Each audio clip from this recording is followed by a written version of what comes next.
1991లో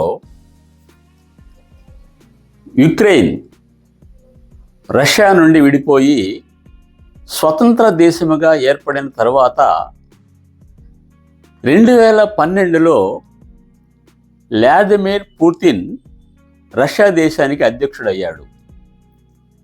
తాను అధ్యక్షుడైన తర్వాత యుక్రెయిన్ దేశంలో ఈ చిత్రపటంలో చూపించిన ఈ ప్రాంతాన్ని క్రిమియా అంటారు. ఈ క్రిమియా ప్రాంతంలో రష్యా భాష మాట్లాడే వాళ్ళు ఎక్కువగా ఉన్నారని, ఇది రష్యా భూభాగంలో కలవాలని చెప్పి వ్లాదిమిర్ పుతిన్ 2014లో యుక్రెయిన్పై దాడి చేసి ఈ క్రిమియా ప్రాంతాన్ని ఆక్రమించుకున్నాడు. ఆ సమయంలో యుక్రెయిన్ ఎదురుదాడి ఏమి చేయలేదు. ప్రపంచ దేశాలన్నీ కూడా మౌనముగా ఉన్నాయి.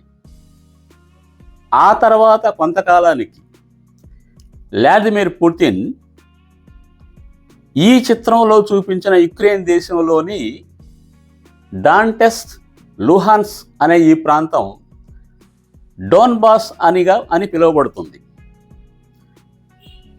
ఈ రెండు ప్రాంతాలు కలిసి ఉన్న ఈ డోన్బాస్ ప్రాంతం కూడా రష్యా జాతీయులు ఎక్కువగా ఉన్నారని,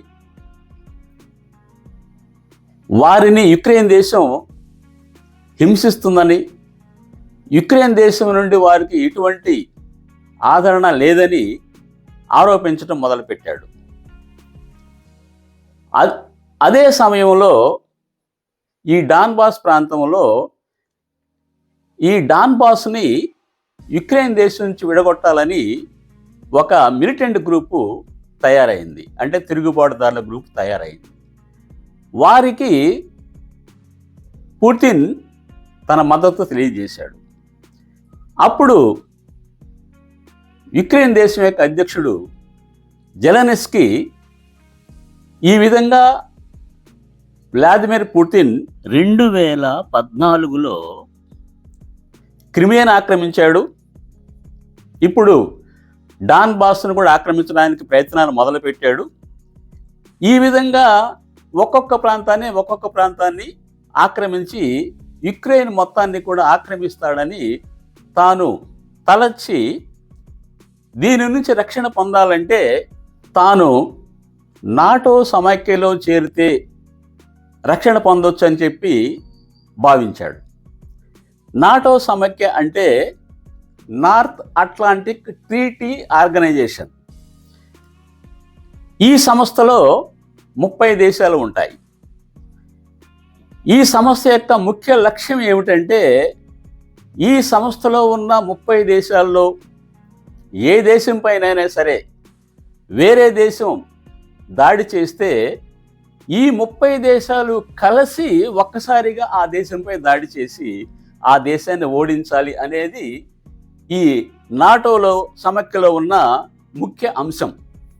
కాబట్టి జెలెన్స్కీ ఏం భావించాడంటే, నేను కూడా ఈ నాటో సమైక్యలో చేరితే రష్యా నుంచి వచ్చే దాడుల నుంచి యుక్రెయిన్ని కాపాడుకోవచ్చు అని చెప్పి భావించి ఈ నాటో సమైక్యలో చేరటానికి ప్రయత్నాలు మొదలుపెట్టాడు.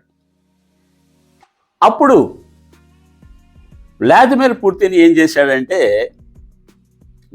యుక్రెయిన్కి నాటో సభ్యత్వం రాకముందే యుక్రెయిన్ని ఆక్రమించాలని చెప్పి 2022 ఫిబ్రవరి 24వ తేదీ యుక్రెయిన్పై ఒక్కసారిగా దాడి చేశాడు.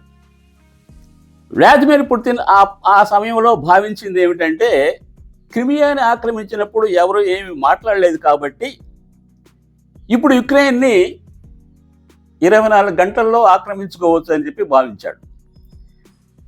అయితే రష్యా యుక్రెయిన్పై దాడి మొదలుపెట్టిన వెంటనే నాటో సమైక్య దేశాలు, అమెరికా కలిసి యుక్రెయిన్కి ఆయుధాలు సరఫరా చేయటం మొదలుపెట్టినాయి.